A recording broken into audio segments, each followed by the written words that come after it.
फिर मैं आगे बढ़ा, मैंने सोचा गृहस्थी लोग तो बड़े आनंद में रहते होंगे, फिर मैं गृहस्थियों में आगे बढ़ा तो देखा वहां पर घर के मालिक साले हो गए। साले जानते हो साला कौन होता है? खुद का भाई या पत्नी का भाई? साला होता है पत्नी का भाई। देवर्षि नारद बोले मेरा मन उदास हो गया, आज देखो भैया थे भैया भैया से साले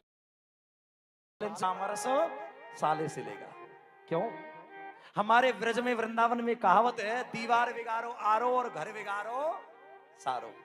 बोलो, दीवार में जो आरे होते थे, तिखाल जो होती थी, उसको लोग नहीं बनवाते थे, दीवार कमजोर हो जाएगी, इसलिए दीवार में आरे नहीं होने चाहिए और घर में साला।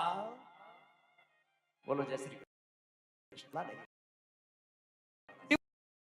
भैया से भैया बातें नहीं करता, और किसको साला? पत्नी के भैया को साले से पूछते जी मैं ये काम कर लूं? क्या विडंबना है लोगों में। देवर्षि नारद बोले मेरा मन उदास हो गया, भैया से भैया बातें नहीं करेगा और सालों को भैया बना दिया। घर में सालों की चलने लगी, माँ बाप कोने में बैठे हुए, माँ बाप से नहीं पूछेगा।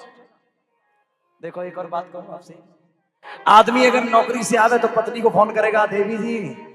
अब देवी तो नहीं कहते, कुछ और कहते हैं, मैडम आपको कुछ चाहिए तो नहीं? तो बहुत बड़ा ये लाना जी, बच्चे पर ये खत्म हो गया, घर में ये खत्म हो गया, वो खत्म हो गया।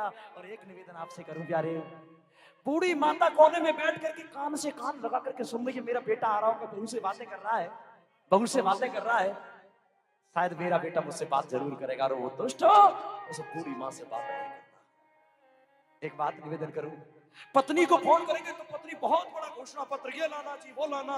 और खास आपने बूढ़ी माता से एक बार पूछ लिया होता, मैया तुम्हें कुछ चाहिए तो नहीं?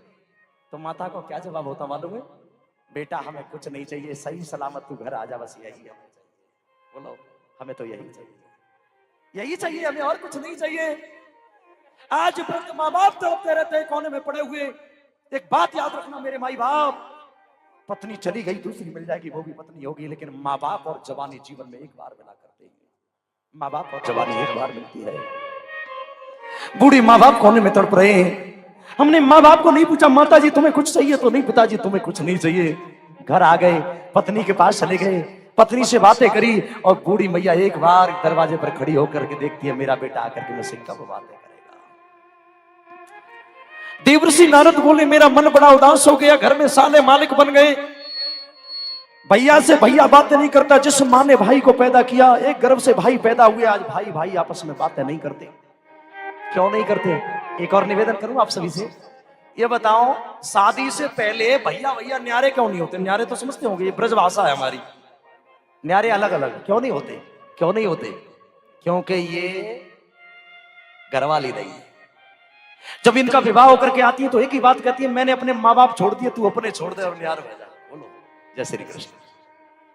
उससे पहले भैया भैया एक माँ का स्तनपान किया, एक माँ की गोदी में पड़े, माँ बड़ी आनंदित होती है, मेरे दो बेटे ही। और जब विवाह हो जाता है तो भाई भाई आपस में बातें नहीं करते, घर में साला मालिक बन गया। देवर्षि नारद बोले मेरा